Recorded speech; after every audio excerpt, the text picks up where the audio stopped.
सभी को नमस्कार। ठीक है। और सभी का कल्याण हो ऐसी मेरा आशीर्वाद, ब्लेसिंग, गॉड ब्लेस यू सभी को। चलिए, तो आज हम लोग अपने क्लास की शुरुआत कर रहे हैं। तो हम लोग इसके पहले रासायनिक अभिक्रिया यानी जो टेंथ क्लास टेंथ का जो चैप्टर चल रहा है, चैप्टर 1। ठीक है। केमिकल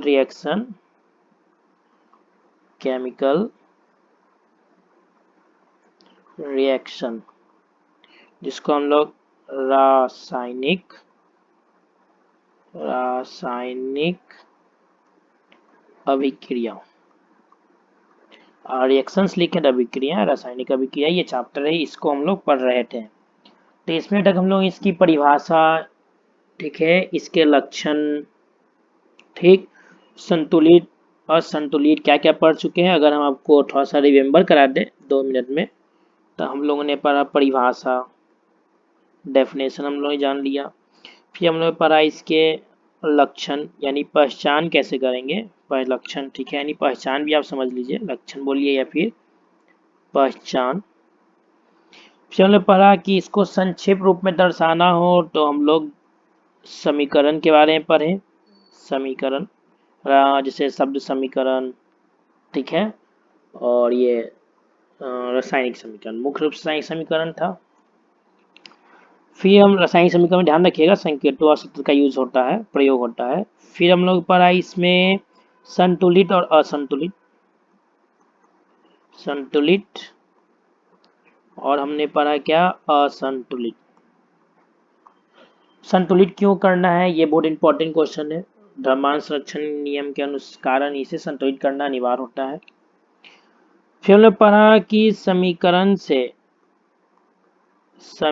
से लाभ, हानि, हानि मतलब सीमाएं, हानि का मतलब सीमाएं, ठीक है। फिर हमने पढ़ा कि रासायनिक समीकरण को और ज्ञानप्रद कैसे बना सकते हैं, ज्ञानप्रद बनाने के तरीके, ज्ञानप्रद बनाने के तरीके। फिर हमने पढ़ा कि रासायनिक समीकरण से हमें किन किन बातों की जानकारी मिलती है, प्राप्त जानकारी, इन बातों को हम लोग ने अभी तक अध्ययन कर रखा है। ठीक है। इन सही बातों में जो सबसे इंपॉर्टेंट है परिभाषा, जो एग्जामिनेशन के दृष्टिकोण से है, लक्षण जो एग्जामिनेशन के दृष्टिकोण से बहुत इंपॉर्टेंट है, ठीक है, संतुलित और असंतुलित, संतुलित का परिभाषा और असंतुलित का दोनों का जो डेफिनेशन होगा, ठीक है, जो परिभाषा होगा वो इंपॉर्टेंट है, ठीक, और क्यों क्यों किया जाता है ये भी इंपॉर्टेंट है, ठीक है। चलिए, समीकरण से जो लाभ हानि का बात है, ये सब क्वेश्चन आती नहीं है, ठीक है, ध्यान में रखिएगा, लेकिन ये इंपॉर्टेंट नहीं है, ठीक है, इंपॉर्टेंट नहीं है, आईएमपी नहीं है, इंपॉर्टेंट समझिए, आईएमपी नहीं, ठीक है।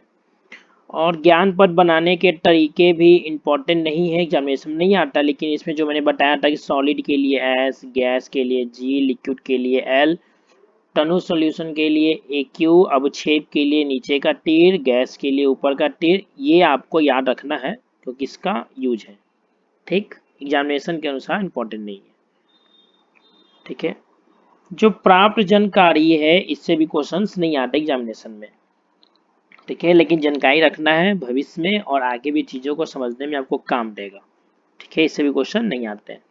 तो ओवरऑल आपको पता चल गया क्या क्या आप किन बातों को याद रखेंगे, रासायनिक अभिक्रिया की परिभाषा याद रखिए, ठीक है, यानी परिभाषाओं को याद करके रखिए, ध्यान रखिएगा, ठीक है, और लक्षण याद करके रखिएगा, सभी के एक एग्जाम्पल भी, ठीक। और आपको क्या याद करके रखना होगा, संतुलित समीकरण किसे कहते हैं और असंतुलित किसे कहते हैं, ये और क्यों संतुलित करना क्यों जरूरी है, और विधि, विधि मतलब संतुलन करने आपको आना चाहिए, ठीक है, विधि आपको आना चाहिए संतुलन करने का, जो हीट एंड ट्रायल मेथड है वो आना चाहिए। संतुलन समीकरण पहचानना आपको आना चाहिए। ठीक, बाकी नीचे आप बस समझ कर रखिए, दिमाग में रखिएगा, बाकी नीचे के लिए आपको टेंशन नहीं लेना है। समझ में आ गया? यहाँ तक बातें समझ में आ गई होंगी।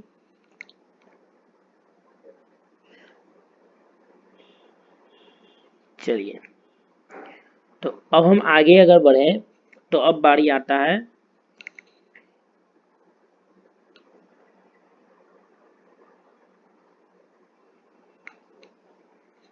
ठीक है, अब आता है हम लोग परिभाषा की ओर चलते हैं कि इसकी परिभाषाएं क्या होंगी। सही परिभाषा प्रकार। अब हम रासायनिक अभिक्रिया के प्रकार की बात कर रहे हैं। रासायनिक अभिक्रियाओं के प्रकार, एक हम लोग बेसिक प्रकार पढ़ेंगे, यानी कितनी प्रकार की रासायनिक अभिक्रियाएं, जो पहला चैप्टर में है वो पढ़ लेंगे, उसका डेफिनेशन पढ़ लेंगे, और फिर पुनः हम रासायनिक अभिक्रियाओं को कनेक्ट करेंगे कि कौन सी रासायनिक अभिक्रिया कौन सी हो सकती है और कौन सी नहीं हो सकती है। ऑप्शन में आता है तो किसको ज़्यादा प्रेफर देना है, प्रेफर नहीं देना है। ठीक है, इन सब बातों पर ही चर्चा होगी। पहले हम लोग जान लेते हैं रासायनिक अभिक्रियाओं के प्रकार।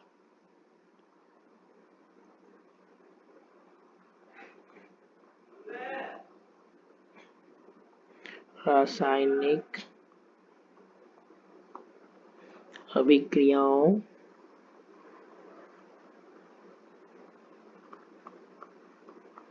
के प्रकार। ठीक है,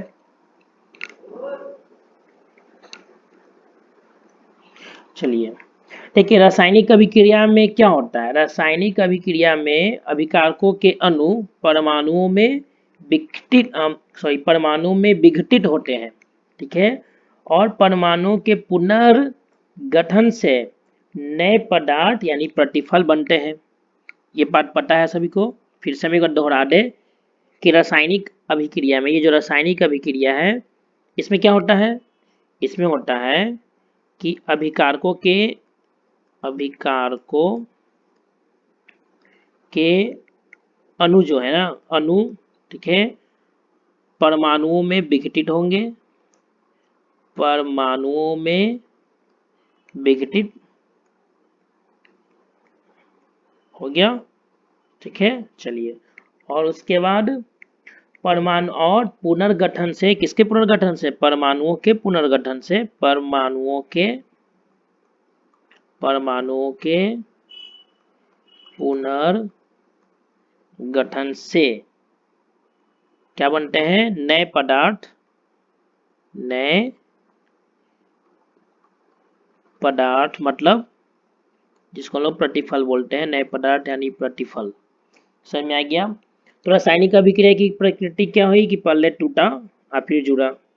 ठीक, पहले टूटा और फिर क्या हो गया? जुड़ गया, नए गुण वाले पदार्थ को क्या कर दिया? निर्माण। तो इसकी क्या होगी? प्रकृति, यानी दो चीज, एक तो विघटन और फिर पुनर्गठन। कौन कौन सी दो घटनाएं घटी? विघटन और पुनर्गठन। यानी अगर हम रासायनिक अभिक्रिया की प्रकृति पूछें तो दो चीज हो गया, एक तो इसमें हो रहा है विघटन, ठीक है, और एक हो गया आपका पुनर्गठन। समझ में आ गया? यानी टूट तभी नया पदार्थ बन सकता है, हो सकता टूटने के बाद वो जुड़े या ना जुड़े, ठीक, या फिर आपस में जुड़ के नए पदार्थ, यानी विघटन और पुनर्गठन। यानी विघटन और पुनर्गठन की प्रकृति के आधार पर हम लोग रासायनिक अभिक्रिया को कई रूपों में बांट सकते हैं। ठीक है, विघटन,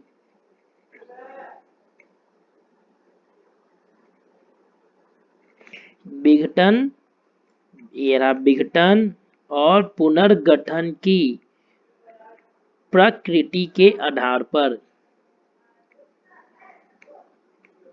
प्रकृति के आधार पर, फिर से बात समझिए, विघटन और पुनर्गठन की प्रकृति के आधार पर हम लोग रासायनिक अभिक्रिया को कई भागों में बांट सकते हैं। सबसे पहला जो साधारण सा वर्गीकरण है वो देखिए, नंबर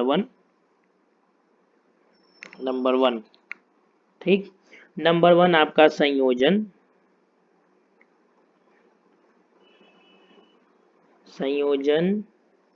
या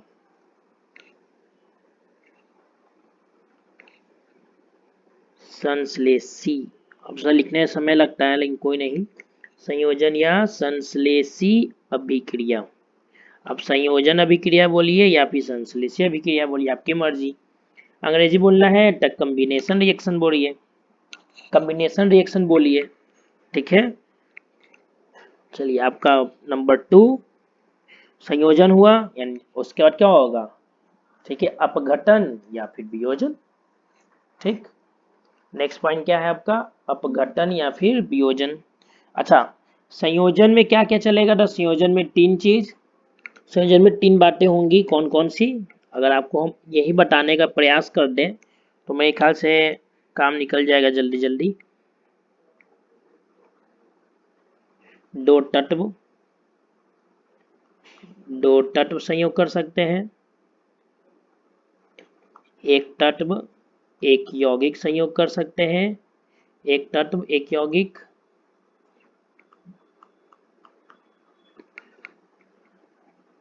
ठीक है, और क्या हो सकता है, दो यौगिक, ठीक है। लेकिन जब ये संयोग करेंगे, ठीक है ना, तो बात ध्यान में रखिएगा, जो प्रतिफल बनेगा, जो आपका क्या बनेगा प्रतिफल, वो केवल एक ही बनता है, केवल एक प्रतिफल,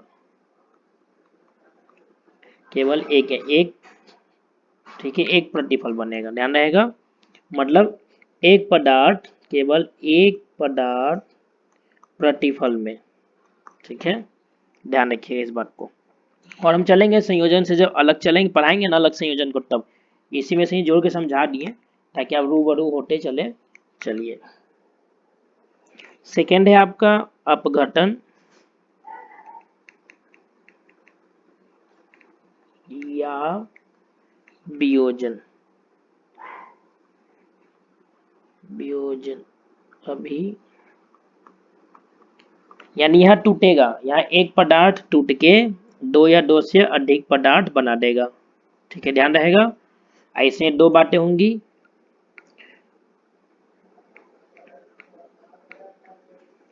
अभिकारक में कितना पदार्थ होगा, एक पदार्थ, और प्रतिफल में कितना बनेगा, प्रतिफल में बनेगा 2 या 2 से अधिक, ठीक है। और यहाँ क्या किसके क्या क्या प्रभाव पड़ेगा, क्या, अपघटन मतलब तोड़ना होता है ना, किस किस से तोड़ सकते हैं हम लोग, तो हम लोग इसको तोड़ेंगे उष्मा, बिजली यानी वैद्युत, तो बिजली लिख दें, वैद्युत कहते हैं, वैद्युत, और एक प्रकाश, 3 प्रकार से अपघटन होगा और एक टूटेगा 2 या 2 से अधिक में।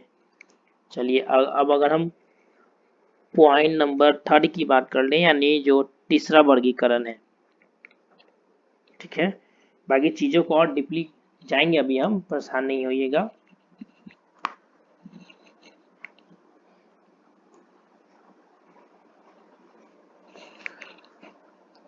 अगला है आपका प्रतिस्थापन या फिर एकल विस्थापन, दोनों लिखाता है, हम दोनों लिख देते हैं, प्रतिस्थापन या एकल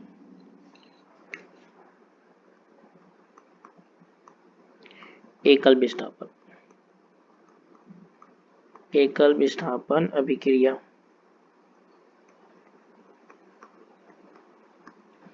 समझ में आ गया। इसमें क्या होता है कि एक ज्यादा क्रियाशील जो धातु होगा या कोई तत्व होगा, वो अपने से कम क्रियाशील वाले तत्व को उसके यौगिक से, अपने से कम क्रियाशील वाले तत्व को उसके यौगिक से क्या करेगा, हटा देगा, ठीक है। जैसे समझ लीजिए ऐसे कि ए अधिक क्रियाशील है बी से, दोनों तत्व है, समझना है, ठीक। और ए ले लिए और मान लिया कि बी सी को यौगिक ले लिए, ठीक, तो ए क्या करेगा, बी को हटा देगा, ए गया बी को बोला कि चलो तुम निकलो, ए गया बी को बोला कि चलो तुम निकलो, तब बी निकल गया बी, तो ए जाके वहां बैठ गया तो बन गया ए सी। समझ में आ गया, ठीक है। तो ये होगा एकल विस्थापन में, हम इसको पढ़ेंगे, डीपली पढ़ेंगे, कई एग्जांपल्स आपको हम दिखाएंगे। चलिए पॉइंट थर्ड हो गया ना, वर्गीकरण। वर्गीकरण नंबर 4। ठीक है, उभय विस्थापन या फिर द्वि विस्थापन, इसमें दो शब्द का चलता प्रयोग होता है, या तो आप उभय विस्थापन बोलिए या फिर द्वि विस्थापन बोलिए। उभय, और देख लीजिएगा उभय में मेरे ख्याल से आधा ही भाव होता है। उभय विस्थापन या द्वि विस्थापन। ठीक है, अभिक्रिया। इसमें क्या होता है, इसमें दो यौगिक ले होगा, जैसे ए बी एक यौगिक प्लस सी डी एक यौगिक। ये क्या करेगा, ये दोनों अपने मान लिया कि बी और डी को एक्सचेंज कर लेगा। आप समझ लीजिए कि बी और डी आपस में एक्सचेंज हो रहे हैं, ऐसा समझ लीजिए। ठीक है, या आप ये समझिए कि सी और डी आपस में एक्सचेंज हो रहे हैं, आपकी मर्जी। ये आपको समझना है कि आप कौन सा बात समझ रहे हैं, या तो बी और डी एक्सचेंज कर रहे हैं एक दूसरे को, ठीक है, या फिर ए और सी एक दूसरे को एक्सचेंज कर रहा है, और दोनों आपस में स्थान बदला बदली किया, समझौता किया, कहेंगे मेरा जगह तुम, तुम्हारा जगह हम। ठीक है, जगह चेंज करके और नया यौगिक बना दिया, एक बन गया ए डी। ए और बी हट गया ना, कौन हट रहा है, बी। बी हटेगा तो डी आ जाएगा बी की जगह पर, तो ए डी प्लस में C B. A D plus में क्या बनेगा, सी बी। में आ गया। चलिए और डीपली चलेंगे हम। चलिए क्या हो गया, उभय विस्थापन। पांचवा, अगर पांचवा नंबर देखें तो आप इसको बांट सकते हैं अवक्षेपण,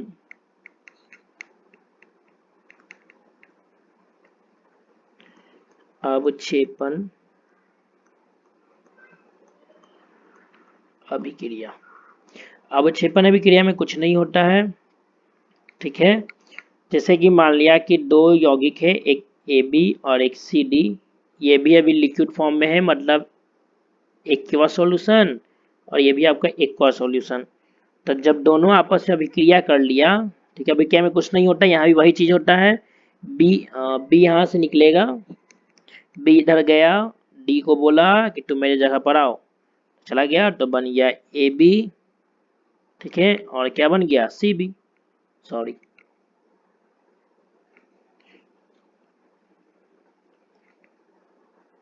बन गया आपका ए डी, और क्या बन गया आपका सी बी। दोनों में से या तो ए डी या तो सी बी, दोनों में से कोई एक ठोस अवस्था में मिलेगा और एक एक्वा में मिलेगा। मान लिया कि सी बी एक्वा में ही मिल गया और ये आपको मिल गया सॉलिड। जब ये लिक्विड है, ये वाला सी बी, और ये ठोस है, तो ठोस कहाँ बैठेगा, जमीन पर, बर्तन के नीचे। ठीक है, यही बैठेगा ना, ये बर्तन है, ये dot dot dot dot dot dot dot dot, ये सी बी हुआ। ठीक है, और जो ये काला काला हो गया, ये आपका एडी हो गया, तो बर्तन के नीचे बैठेगा, तो इसको बोलते हैं अवक्षेप। इसलिए अभिक्रिया का नाम पड़ गया अवक्षेपण। बाकी आगे हम चलेंगे और एग्जांपल्स के साथ, अभी आप ऐसे ही समझ लीजिए चीजों को। चलिए अब प्रकार 6, अगर हम 6 को देखें तो एक आपका हो जाएगा उदासीनी उदासीनीकरण अभिक्रिया। क्या हो जाएगा, उदासीनीकरण।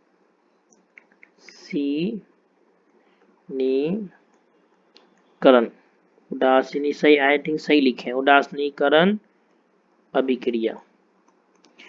तो उदासीनीकरण अभिक्रिया क्या होगा, इसे कुछ नहीं होता है, इसे दो अलग अलग नेचर वाले यौगिक होंगे। मान लिया कि ए और बी दो यौगिक है, दोनों का नेचर अलग है। मान लिया कि ये एसिड है, ठीक है, और ये मान लिया कि ये बेस है, यानी ये अम्ल है, और ये मान लीजिए क्षार है। तो दोनों जो अभिक्रिया कर लेगा ना, मान लिया सी और डी बना, तो एक बनेगा लवण और एक बनेगा आपका जल। एक बन गया आपका लवण, ठीक है, और यह क्या बन गया, जल। तो अम्ल और जो क्षार का गुण है, जो अम्ल और क्षार का गुण है, गुण गायब हो गया। लवण जो उदासीन होगा, ठीक है, जल तो उदासीन होगा ही, इसलिए इसका नाम पड़ गया उदासीनीकरण अभिक्रिया। बात आ गया समझ में। चलिए अगर हम 7 देखें, छठा 7 नंबर पर हम किससे रख सकते हैं, तो एक आप रख सकते हैं प्रकाश रासायनिक अभिक्रिया। क्या रख सकते हैं, प्रकाश रासायनिक अभिक्रिया। इसे प्रकाश की उपस्थिति में अभिक्रिया होगी, ध्यान रखिएगा, चाहे वो संयोजन वाला हो चाहे वो वियोजन वाला, किसकी उपस्थिति में, प्रकाश की उपस्थिति में ही, इसलिए इसका नाम पड़ गया है प्रकाश। ठीक है, प्रकाश रासायनिक अभिक्रिया। अब इसका 2 बात और जोड़ सकता है, अगर प्रकार बनाना चाहें तो एक प्रकार में अब 8 नंबर में डाल सकते हैं। ठीक है, 0.8 पे चेंज कर लेते हैं।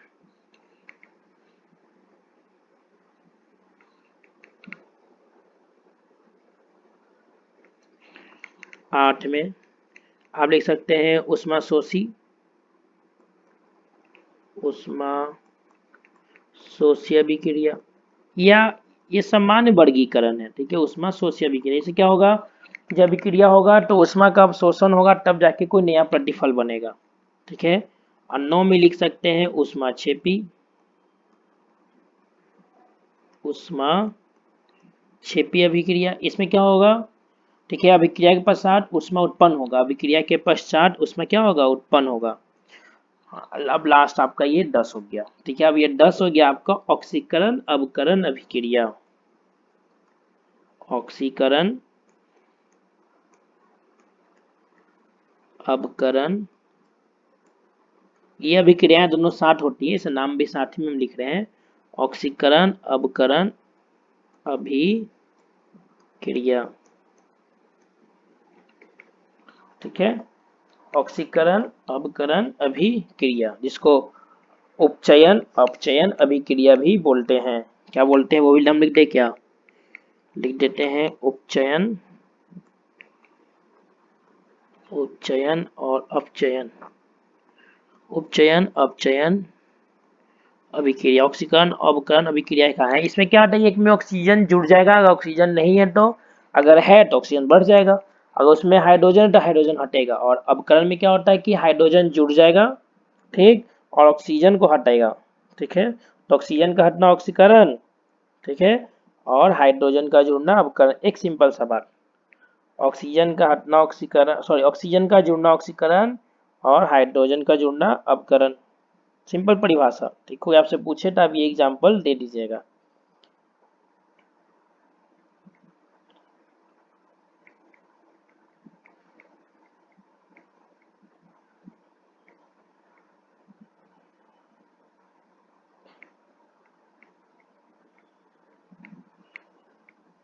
अगर आप एनसीईआरटी का बुक यानी अपने बीटीबी से बुक को अगर आप ध्यान से देखेंगे तो उसमें आपको कुछ दिखेगा। ठीक है, यानी वो वर्गीकरण कुछ दूसरे तरीके से कर रखा है, तो उसको हम बताएंगे। पहले उससे पहले हम चाहते हैं कि आप पहले परिभाषाओं को पढ़ लीजिए। अगर आप परिभाषा पढ़े रखेंगे तो हमको एनसीईआरटी के अनुसार वर्गीकरण करने में थोड़ा सा आसानी होगी और आपको समझने में भी बहुत आसानी होगी। ठीक है, इसलिए पहले हम आपको वो कर देते हैं, आई मीन की परिभाषाओं को समझा देते हैं ताकि आपको दिक्कत ना आए। ठीक है, चलिए ऐसा करते हैं कि इसको यही ब्रेक कर देते हैं और हम लोग अगले ही वीडियो में एग्जाम परिभाषा को समझेंगे। ठीक है, और परिभाषा समझने के बाद फिर एक वर्गीकरण और कर देंगे। ठीक है, चलिए थैंक यू। अब नेक्स्ट वीडियो में हम लोग परिभाषा स्टार्ट करेंगे।